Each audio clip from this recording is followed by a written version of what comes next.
Hi, hello, good morning students. In previous session, we will discuss about expression for trajectory of projectile. Clear?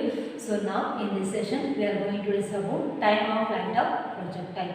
So ಇವತ್ತಿನ ಕ್ಲಾಸಲ್ಲಿ expression for time of flight of projectile ಅನ್ನು find out ಮಾಡ್ತಾ ಇದ್ದಾರೆ. Formula for time of flight of projectile ಅನ್ನು find out ಮಾಡ್ತಾ ಇದ್ವಿ. Clear? So ಒಂದು formula ಮುಖಾಂತರ ಸೊ ಎಷ್ಟು ಟೈಮ್ ಅಲ್ಲಿ ಆಬ್ಜೆಕ್ಟ್ ಮೇಲೆ ಹೋಗಿ ಮತ್ತೆ ಫ್ರೀಲಿ ಫಾಲಿಂಗ್ ಆಗಿ ಗ್ರೌಂಡ್ ಕಡೆಗೆ ರೀಚ್ ಆಗುತ್ತೆ ಅನ್ನೋದನ್ನ ಸೊ ಟೈಮ್ ಆಫ್ ಫ್ಲೈಟ್ ಫಾರ್ಮುಲಾನ find out clear.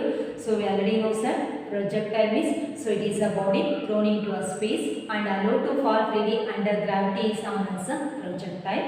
But projectile motion is never, it is the motion associated with the body allowed to fall freely under gravity is known as a projectile motion. For example, shot put throw by an athlete. So ಯಾವುದೇ ಒಂದು short ಪುಟ್ಟನ್ನು athlete ಗೇಮ್ಸಲ್ಲಿ ಮೇಲೆ throw ಮಾಡ್ತಾ ಇದ್ವಿ ಅಂತಂದರೆ so ಮೇಲೆ ಒಂದು some ಹೈಟ್ಗೆ object ಅನ್ನೋದು reach ಆಗಿ ಮತ್ತೆ ಏನಾಗುತ್ತೆ ಫ್ರೀಲಿ ಫಾಲಿಂಗ್ ಆಗುತ್ತೆ. So that type of motion of bodies ಅನ್ನು ಏನು ಕರಿತಾ ಇದ್ವಿ ಪ್ರೊಜೆಕ್ಟೈಲ್ ಮೋಷನ್ ಅಂತ ಹೇಳ್ತೀವಿ. ಕ್ಲಿಯರ್? ಸೊ ಆ ಬಾಡಿ ಎಷ್ಟು ಟೈಮ್ ಮೇಲೆ ರೀಚ್ ಆಗಿ ಮತ್ತೆ ಟುವರ್ಡ್ಸ್ ದ ಗ್ರೌಂಡ್ ಕಡೆಗೆ ರೀಚ್ ಆಗ್ತಾ ಇದೆ ಅನ್ನೋದನ್ನ ಕಂಡುಹಿಡಿಯೋ ಒಂದು ಟೈಮ್ ಪೀರಿಯಡ್ ಅನ್ನು ನಾವು ಕರಿತಾ ಇದ್ವಿ time of flight of projectile ಅಂತ ಹೇಳ್ತಾರೆ. Clear? So now we are going to derive an expression for time of flight of projectile. Clear? So this is a diagram. So compulsory diagram ಬರಬೇಕು. So in this diagram consider a body is projected from the point of O. So ಈ figure ಪ್ರಕಾರ ಒಂದು object ಅನ್ನ ಅಥವಾ ಒಂದು ಬಾಡಿನ so ಎಲ್ಲಿಂದ project ಮಾಡ್ತಾ ಇದ್ವಿ point O. Clear? So consider a body is projected from the point of O is as shown in figure. Let u be the, so here let u be the initial velocity of projectile. So u ಅನ್ನು ಕರೀತಾ ಇದ್ವಿ initial velocity of projectile. Theta be the, let theta be the angle of projection along the horizontal surface. Clear? So here initial velocity of projection can be resolving into two components. One is horizontal component, second one is vertical component. So in the initial velocity of component, initial velocity of projection ಅನ್ನು two components ಆಗಿ resolve ಮಾಡ್ತಾ ಇದ್ವಿ. So one is horizontal component, second one is vertical component. Here, so here u cos theta be the component of velocity along the horizontal direction OX. So u cos theta na ಏನು ಕರೀತಾ ಇದ್ವಿ horizontal component of velocity along the horizontal. So this is horizontal direction. So in this figure, so this is horizontal direction OX. So ಒಂದು object ಅನ್ನೋದು horizontal direction ಅಲ್ಲಿ move ಆಗ್ತಿದೆ ಅಂದ್ರೆ so ಆ initial velocity of projectile ಅನ್ನು U cos theta ಇಂದ ಏನು ಮಾಡ್ತೀವಿ ರೆಪ್ರೆಸೆಂಟ್ ಮಾಡ್ತೀವಿ. So where U cos theta be the horizontal component of velocity along the direction O X, along the direction ತಗೊಂಡ್ವಿ O X. So U sine theta be the u sin theta be the component of velocity along the vertical direction. So this is vertical direction. So u sin theta be the component of velocity along the vertical direction OY. Suppose ಒಂದು object ಅದು vertical directions ಅಲ್ಲಿ move ಆಗ್ತಿದೆ ಅಂತಂದ್ರೆ so velocity of projectile ಅನ್ನು u sin theta ಇಂದ ಏನು ಮಾಡ್ತೀವಿ represent ಮಾಡ್ತೀವಿ. So in this figure object moving in vertical upward direction is u sin theta along the direction OY. Clear? So u can be resolving into u and the velocity. Velocity can be resolving into two components. One is signed by ux, another one is signed by uy. Ux is equal to u cos theta and uy is signed by u sin theta. So ux and uy are the horizontal and vertical component of velocity of projectile. Here, so but theta is the angle of projection. Here, so here for vertical motion, now consider for vertical motion.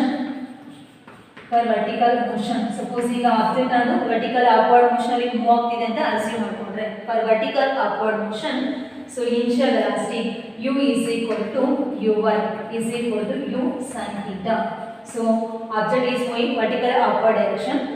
Velocity of projectile under u. So initial velocity of projectile for upward motion the u anna uy ಅಂತ ತಗೊಂತಾ ಇದ್ವಿ.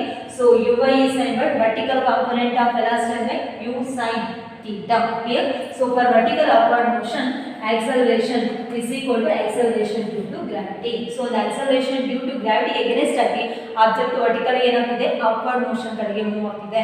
So ay is equal to ಏನು ಅಂತ ಇದ್ವಿ -g. Clear?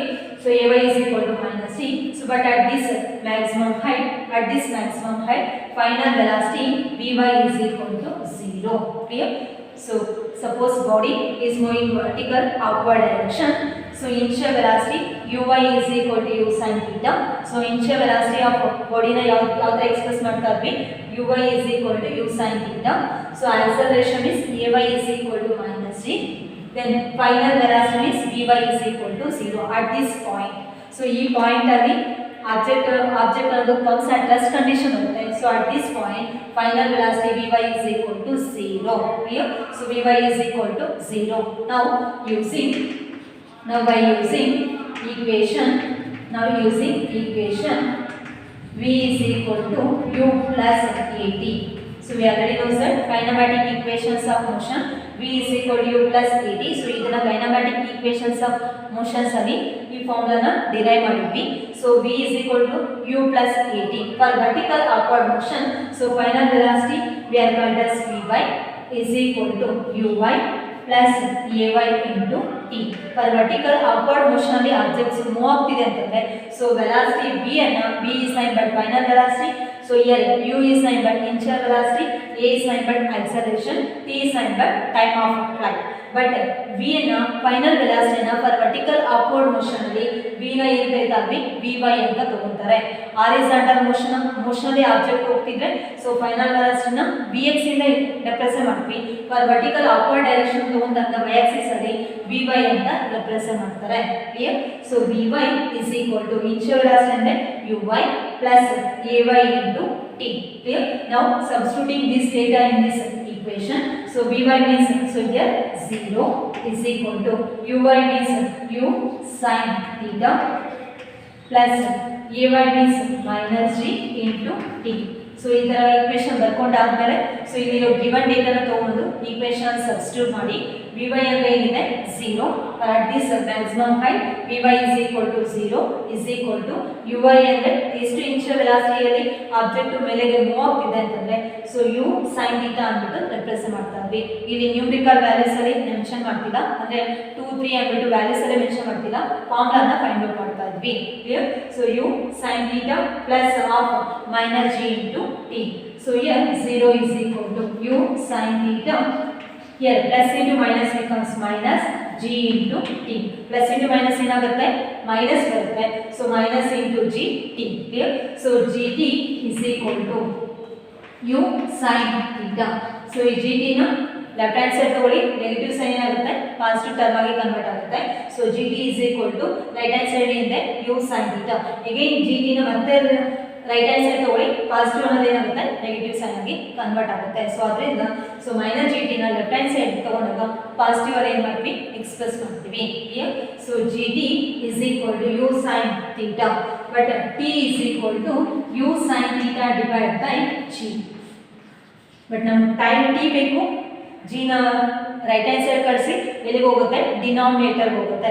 So ಇದನ್ನ numerator ಅಂತ ಕರಿತೀವಿ, ಇದನ್ನ denominator ಅಂತ ಕರಿತೀವಿ. ಸೊ ಜಿನ ಈ ಕಡೆ ಕಳಿಸಿದಾಗ ರೈಟ್ ಹ್ಯಾಂಡ್ ಸೈಡ್ ಎಲ್ಲ ಹೋಗುತ್ತೆ denominator. So T is equal to u sine theta divide by G. So this I what expression for time of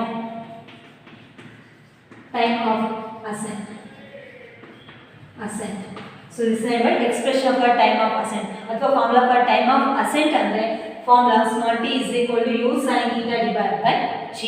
So our defined time of ascent ಅಂದ್ರೆ ಏನು? So it is a time taken by the projectile to reach the maximum height is known as the time of ascent. Suppose ನಾವು ಇಲ್ಲಿ ಈ diagram ಪ್ರಕಾರ object ಅನ್ನು O point ಇಂದ ಏನು ಮಾಡ್ತಾ ಇದ್ವಿ ಥ್ರೋ ಮಾಡ್ತಾ ಇದ್ವಿ. ಸೊ ಇಲ್ಲಿಂದ ಆಬ್ಜೆಕ್ಟ್ ಈ ಪಾಯಿಂಟ್ ಕಡೆಗೆ ರೀಚ್ ಆದಾಗ so at this point where time is neighbour T. So ಇಲ್ಲಿಂದ ಇಲ್ಲಿಗೆ ಹೋಗ್ತಾ ಇರೋ ಟೈಮ್ ಪೀರಿಯಡ್ ನಾವು ಹೇಳ್ತಾ ಇದ್ವಿ ಟೈಮ್ ಆಫ್ ಅಸೆಂಟ್ ಅಂತ ಹೇಳ್ತೀವಿ. Clear? Define time of ascent of projectile ಅಂದ್ರೆ so it is the time taken by the projectile to reach the maximum height. At this height is known as time of ascent. Clear? It is the time taken by the projectile to reach the maximum height is known as the time of ascent. But expression for time of ascent is small t is equal to u sin theta divided by g. Clear? But in the same way, so the object again changes its direction and fall freely under its gravity. ಮತ್ತೆ ಈ object ಇಲ್ಲಿ ಹೋದ್ಮೇಲೆ ಮತ್ತೆ object direction change ಮಾಡಿಕೊಂಡು ಮತ್ತೆ freely falling ಆಗಿ towards the ground ಕಡೆಗೆ ಏನಾಗುತ್ತೆ ರೀಚ್ ಆಗುತ್ತೆ ಕ್ಲಿಯರ್. ಸೊ ಆ ಟೈಮ್ ಗಳನ್ನ ಏನು ಹೇಳ್ತಾವೆ ಟೈಮ್ ಆಫ್ ಡಿಸೆಂಟ್. ಸೊ ಮೇಲೆಗೆ ರೈಸ್ ಆಗಿ ಹೋಗೋ ಆಬ್ಜೆಕ್ಟ್ ಮೇಲೆ ಮೂವ್ ಆಗ್ತೀವಿ ಅಂದರೆ ಸೊ ಆ ಟೈಮ್ ಪೀರಿಯಡ್ನ ಟೈಮ್ ಆಫ್ ಅಸೆಂಟ್ ಅಂತ ಹೇಳ್ತೀವಿ. ಸೊ ಮೇಲೆಗೆ ಹೋಗಿ ಮತ್ತೆ ಫ್ರೀಲಿ ಫಾಲಿಂಗ್ ಆಗ್ತಿದೆ ಅಂದರೆ ಸೊ ಆ ಟೈಮ್ ಪೀರಿಯಡ್ ಏನು ಕರೀತಾವೆ ಟೈಮ್ ಆಫ್ ಡಿಸೆಂಟ್ ಅಂತ ಹೇಳ್ತಾರೆ. ಮತ್ತು ವಾಪಸ್ ಕೆಳಗಡೆ ಬರ್ತಾ ಇರುತ್ತೆ.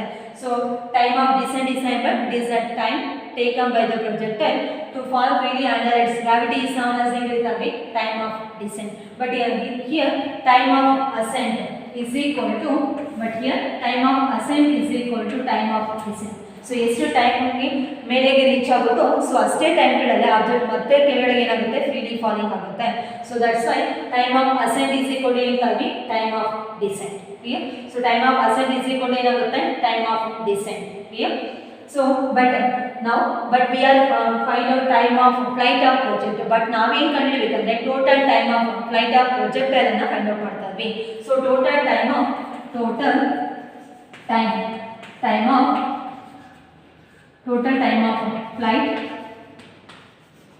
flight of projectile. Total time of projectile is signed by capital T is equal to time of ascent plus time of descent. Total time of projectile is signed by T is equal to time of ascent plus time of descent. So in this figure, time of flight for upward motion is TA, for downward motion is signed by TD, but total time of flight. So ಈ complete ಇದನ್ನ ಏನು ಹೇಳ್ತಾವಿ total time of projectile ಅಂತ ಹೇಳ್ತೀವಿ. So total time of projectile is signed by TA plus TD. Clear? So T is equal to TA plus TD.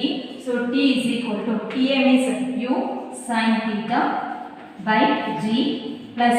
So here TA is equal to TD. TD is also nothing but U sin theta divided by G. So ಎಷ್ಟು time period ಮೇಲೆ ಹೋಗುತ್ತೋ so ಅಷ್ಟೇ time equal time period object ಅನ್ನೋದು ಕೆಳಗಡೆ freely falling ಆಗ್ತಾ ಇದ್ದ time of ascent is equal to ಹೇಳ್ತಾವೆ time of descent. So ಹಾಗಾದ್ರೆ ಟೈಮ್ ಆಫ್ ಅಸೆಂಟ್ ಫಾರ್ಮ್ನ ಟೈಮ್ ಆಫ್ ಡಿಸೆಂಟ್ ಅಂತ ಏನು ಮಾಡ್ಬೋದು ಸಬ್ಸ್ಟಿಟ್ಯೂಟ್ ಮಾಡ್ಕೋಬಹುದು. Clear. So U sin theta divided by G plus U sin theta divided by G. So again T is equal to, so ಎರಡು terms same ಇದೆ. So add these two terms becomes 2U sin theta divided by G. So this is the expression for time of flight of projectile. So ಇವೆರಡನ್ನು addition ಮಾಡಿದಾಗ ಏನು ಬರುತ್ತೆ 2U sin theta divided by G. So this is the expression for time of flight of projectile. Time of flight of projectile ಅಂತ ಹೇಳ್ತೀವಿ. ಅಥವಾ formula for time of flight of projectile ಅಂದರೆ capital T is equal to 2U sin theta divided by G. So here U be the initial velocity of projectile, theta is the angle of projection, G is the acceleration due to gravity. Clear? So ತುಂಬಾ important 3 marks question ಕೇಳ್ತಾರೆ. So this time but 3 marks derivation. Derive an expression for time of flight of projectile ಅಂತ ಕೇಳ್ಬೋದು ಅಥವಾ show that time of flight of projectile ಅಂತಲೂ ಕೇಳೋ chance ಇರುತ್ತೆ. So ಆಗ ಡಯಾಗ್ರಾಮ್ನ ಕಂಪಲ್ಸರಿ ಬರೀಬೇಕು. ಡಯಾಗ್ರಾಮ್ ಮುಖಾಂತರ ಎಕ್ಸ್ಪ್ಲನೇಷನ್ ಆಗಿ ಹೇಳಬೇಕು. ಸೊ ಎಕ್ಸ್ಪ್ಲನೇಷನ್ ಮಾಡಿ so for vertical upward motion ಮುಖಾಂತರ time of flight of projectile ಫಾರ್ಮ್ನ ಏನು ಮಾಡ್ತೀವಿ ಪ್ರೂವ್ ಮಾಡ್ಕೊತಾ ಹೋಗ್ತೀವಿ. ಕ್ಲಿಯರ್. ಸೊ ಅಥವಾ 2 ಮಾರ್ಕ್ಸ್ ಕ್ವೆಶ್ಚನ್ ಅಲ್ಲಿ mention the expression for time of flight of projectile, explain the terms ಅಂತ ಕೇಳ್ತಾರೆ. ಸೊ ಆಗ formula T is equal to 2U sin theta divided by G. So ಬರೀ ಫಾರ್ಮುಲಾ ಮಾತ್ರ ಬರೀಬೇಕು. explain the terms ಅಂತ ಕೇಳಿದರೆ so U means initial velocity of projectile, theta ಅಂದರೆ angle of projection, G means acceleration due to gravity. Clear? Write the expression, explain the terms ಅಂತ ಕೇಳಿದ್ರೆ so ಆಗ derivation ಮಾಡಿಸ್ತಿಲ್ಲ, ಬರೀ ಫಾರ್ಮುಲಾ ಮಾತ್ರ ಬರೆದು ಅಲ್ಲಿರೋ ಟರ್ಮ್ಸ್ ಅನ್ನ ಏನು ಮಾಡಬೇಕು ಹೇಳಬೇಕು. ಯು ಅಂದರೆ ಏನು, ಥೀಟಾ ಅಂದರೆ ಏನು, ಜಿ ಅಂದರೆ ಏನು ಅಂತ ಹೇಳಬೇಕು. ಕ್ಲಿಯರ್. ಅಥವಾ ಕ್ವಶನ್ ಪೇಪರಲ್ಲಿ ಸ್ಮಾಲ್ ಟ್ವಿಸ್ಟ್ ಮಾಡಿ ಕ್ವಶನ್ ಕೇಳ್ತಾರೆ. Mention the expression for time taken by the projector to reach the maximum height ಅಂತ ಹೇಳ್ತಾರೆ. So expression for time taken by the projector to reach the maximum height ಅಂದರೆ so here time of ascent. So ಎಷ್ಟು time ತಗೊಂಡು ಮೇಲೆಗೆ object reach ಆಗ್ತಾ ಇದೆ ಅನ್ನೋದನ್ನ ನಾವು ಯಾವ ಥರ ಎಕ್ಸ್ಪ್ರೆಸ್ ಮಾಡ್ತಾ ಇದ್ವಿ ಟೈಮ್ ಆಫ್ ಅಸೆಂಟ್ ಅಂತ ಹೇಳ್ತೀವಿ. ಸೊ ಆಗ ನೀವು ಫಾರ್ಮುಲಾನೇ ಬರೀಬೇಕು T is equal to U sin theta divided by G ಬರೀಬೇಕು. ಸೊ ಆಗ total time of flight formula ಬರೀಬಾರ್ದು. Clear. So this time expression for time taken by the projector to reach the maximum height. So this height. So t is equal to u sin theta divided by g. So explain the terms ಅಂತ ಕೇಳಿದ್ರೆ, so here u be the initial velocity of projectile, theta is the angle of projection, g is the acceleration due to gravity. Clear? So ಈ ತರ ನಾವು ಏನು ಮಾಡ್ತೀವಿ ಅಂದ್ರೆ formulas ನ express ಮಾಡ್ತಾ ಹೋಗ್ತೀವಿ. Clear? Derive an expression for time of flight ಅಥವಾ total time of flight ಅಂದ್ರೆ up to ಇಲ್ಲಿವರೆಗೂ ಪ್ರೂವ್ ಮಾಡಬೇಕು. Derive an expression for time taken by the projectile to reach the maximum height ಅಂತ ಕೇಳಿದ್ರೆ up to ಇಲ್ಲಿವರೆಗೂ prove ಮಾಡಬೇಕು. Extra conditions ಅನ್ನ prove ಮಾಡೋಷ್ಟಿರಲ್ಲ. ಅರ್ಥ ಆಗ್ತಾ ಇದೆಯಾ? So this time expression for time of flight of projector ಅಂತ ಹೇಳ್ತೀವಿ. ಕ್ಲಿಯರ್?